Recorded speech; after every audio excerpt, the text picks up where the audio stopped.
KHAOZ TV. What's going on, my peoples? I hope you like the new background I have. This is what's happening in the United States in 2025. Sad but true. I mean, the United States has always had many injustices that were never taken care of. People were not helped, people were not saved. Many, many atrocities of the United States. But what's going on in 2025 is ridiculous. And as a matter of fact, that's why I bring you this new video. I mean, the stuff that's happening is worrying, to say the least. And you all might be thinking, well, this guy is an immigrant, so of course, he's worried about what's going on. Well, guess what? This video that I got for you is not about immigrants.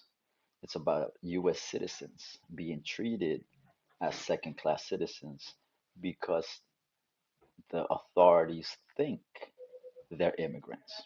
Understand? All right, but enough talking. Let's get to this video. Once again, my name is Cruz Chaos. This is Chaos TV. Welcome.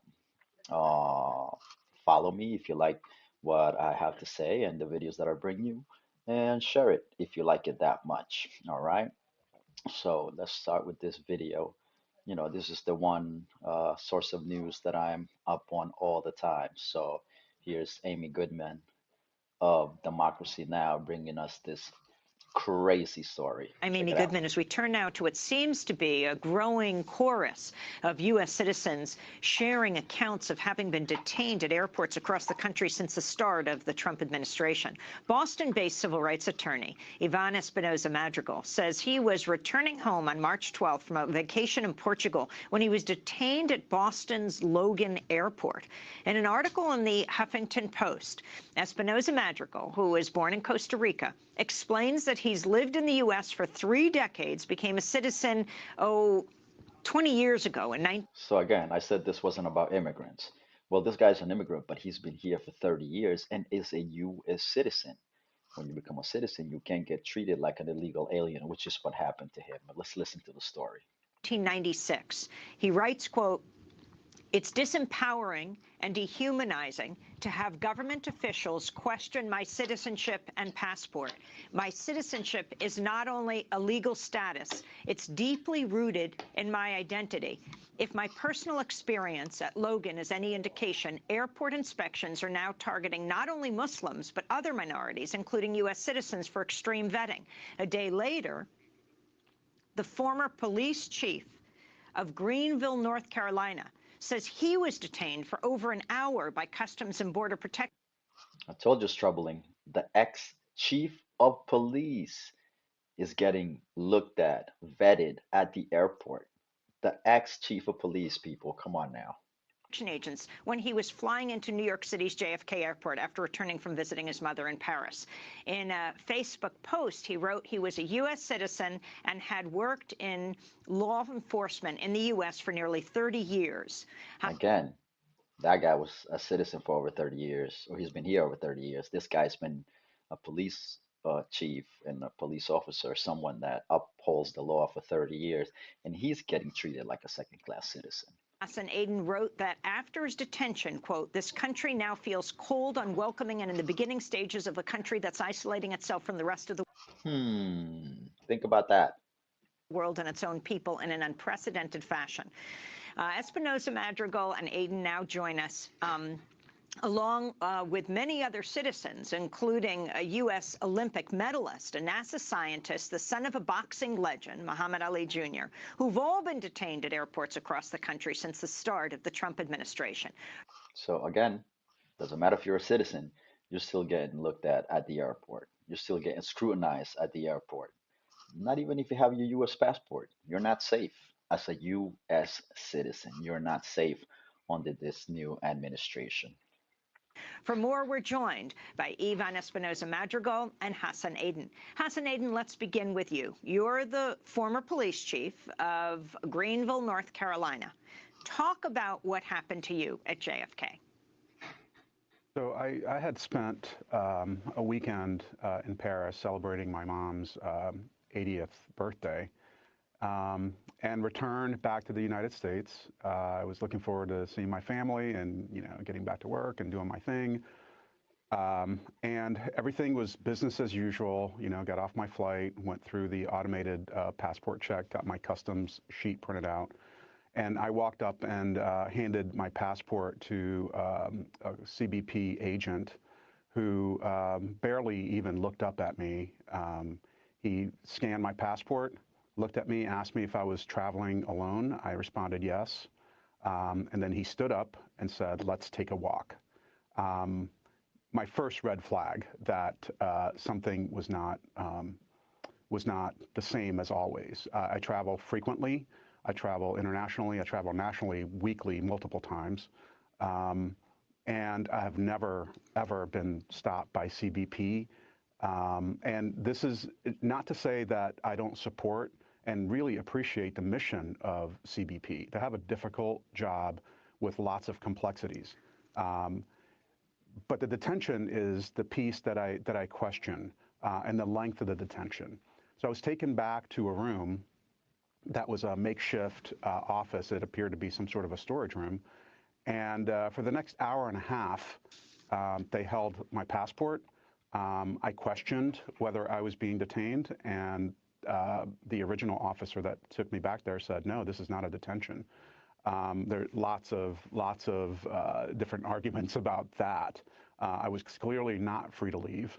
And eventually I was released. It took about 90 minutes, and it took one very respectful and helpful customs agent, or customs agent, that she started her shift, and she took an interest in my case, because what I imagine she saw was a lot of foreign nationals being brought in and released in about 5 minutes after their passports were vetted, and I was just sitting there for about 90 minutes.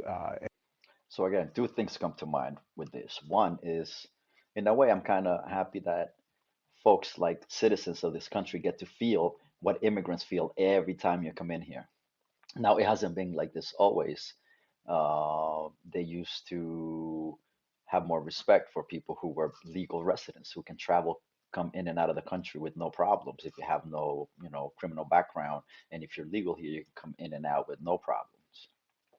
But here, I'm kind of glad that they get to feel what's happening to us. But in another way, right? This is not the way things should be. This shouldn't be like that for citizens, and this shouldn't be like that for non-citizens, right? If you have your documentation in order, then it shouldn't be a problem. But let's keep listening. There's a lot more, and like I said, this is stuff that should worry everybody, every citizen, not just immigrants. And finally, she helped me get my, whatever the vetting was, done, and I was on my way. But really, the issue for me here is the policies of CBP, and something has changed. As I've stated, I travel internationally frequently, and it's always been a welcoming home, something that I always look toward when I get off my flight. Customs agents have always been polite, said, "Welcome back to the United States, welcome home."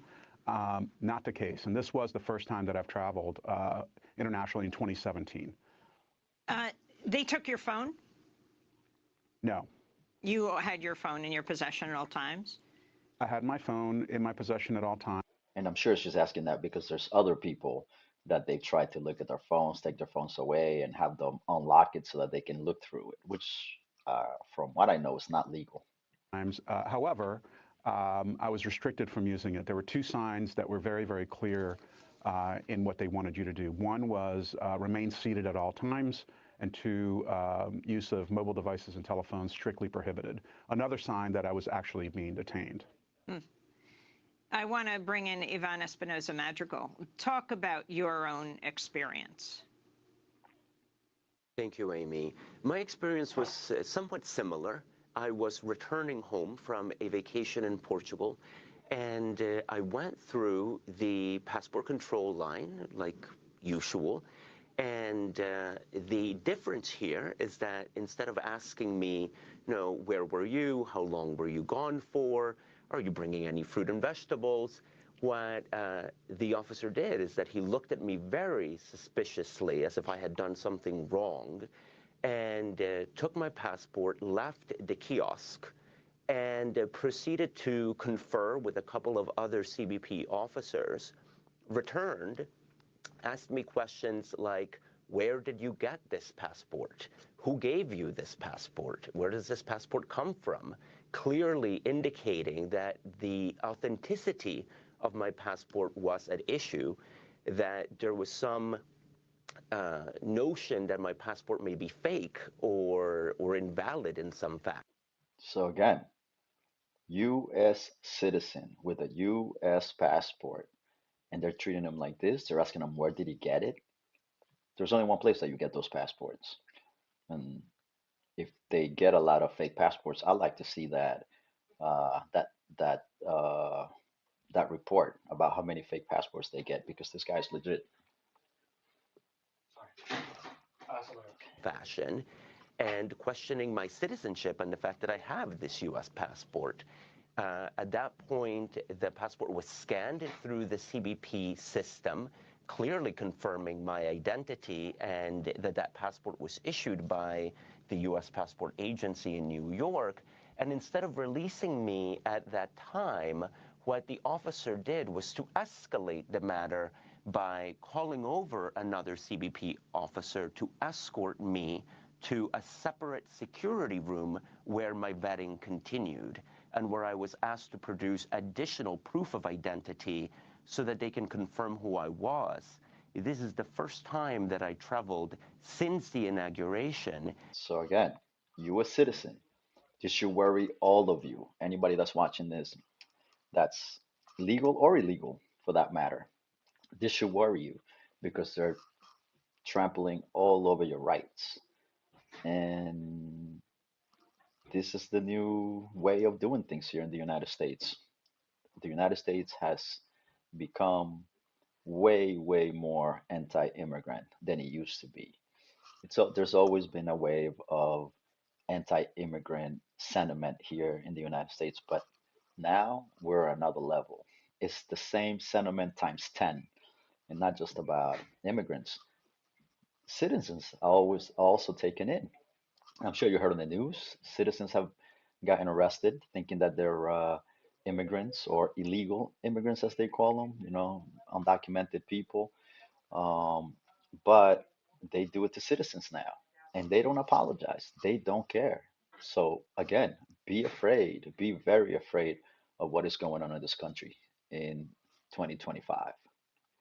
And it was the first time ever that I had been subjected to this type of additional scrutiny and vetting.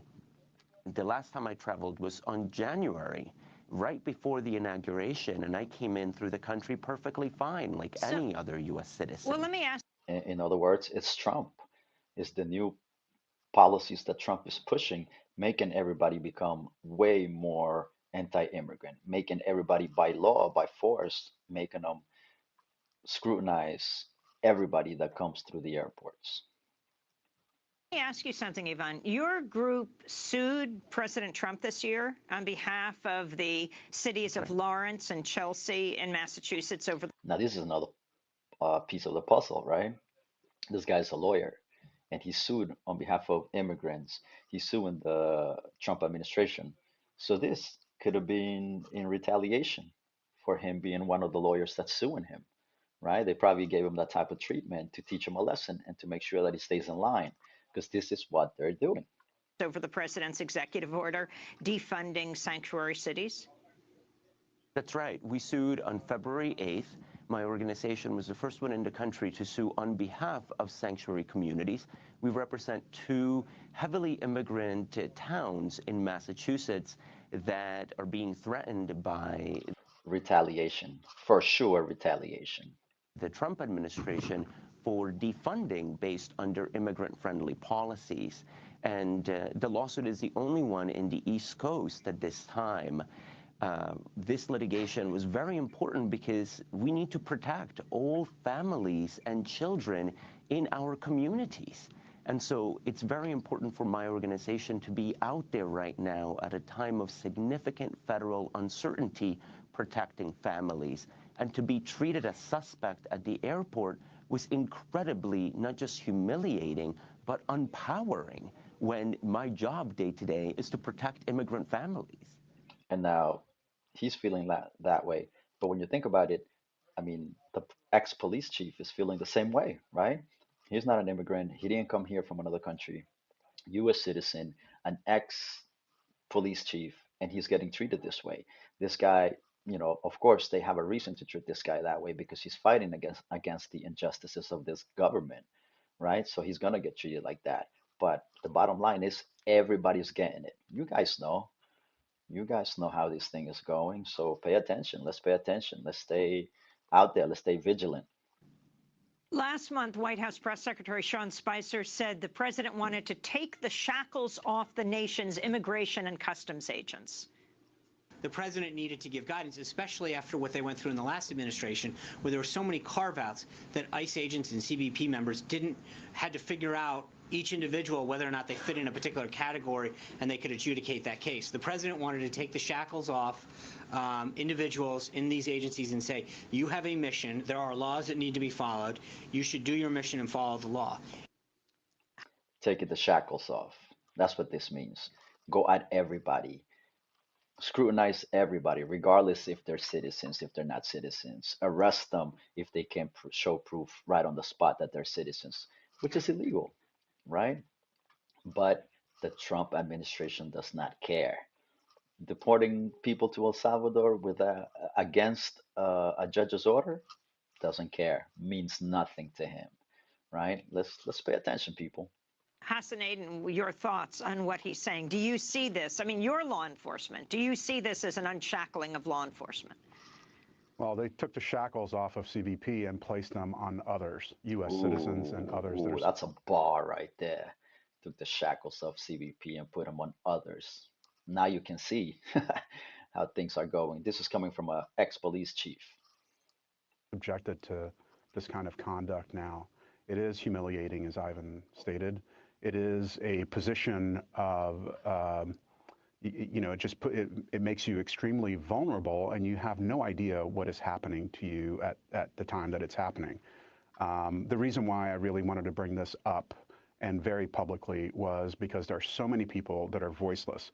Ivan and I both have voices and platform, and I think that it is our responsibility to shed light. Yeah, you gotta be really thankful to people like this that come out and expose themselves, put themselves out there on behalf of other people. It's really important. This is courage. A lot of people over there, they're hiding under their beds, and others are kissing the feet of the people who are doing all these injustices.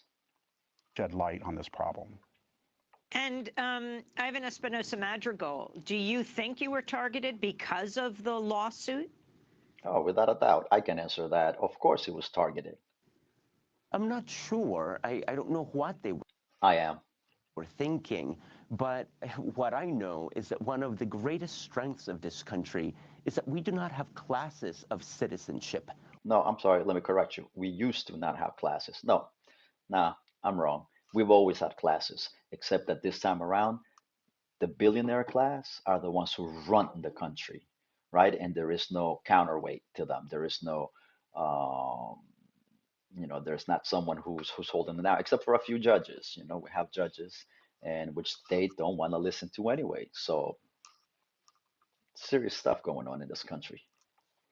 All citizens have the same rights and privileges, and that was certainly not my experience at the airport. So for whatever reason it was, whether I was targeted for my civil rights advocacy or based on the color of my skin and my identity, it's unconstitutional and un-American.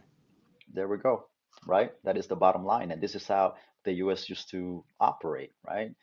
Well, if there was an injustice against you or your family, you could fight against it. You can go to court. You can go against it. But now it doesn't matter if you go to a court because the government, the president, and his people are not following any laws. They just do what they want to do, and that's it.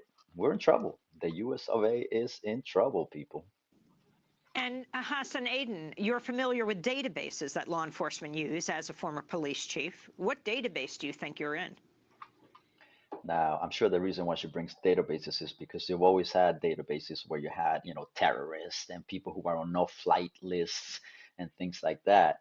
So she's asking, are they on a list? Did they know that they travel abroad and they're coming back in so that they can question them and see how they can get them and maybe throw them into jail?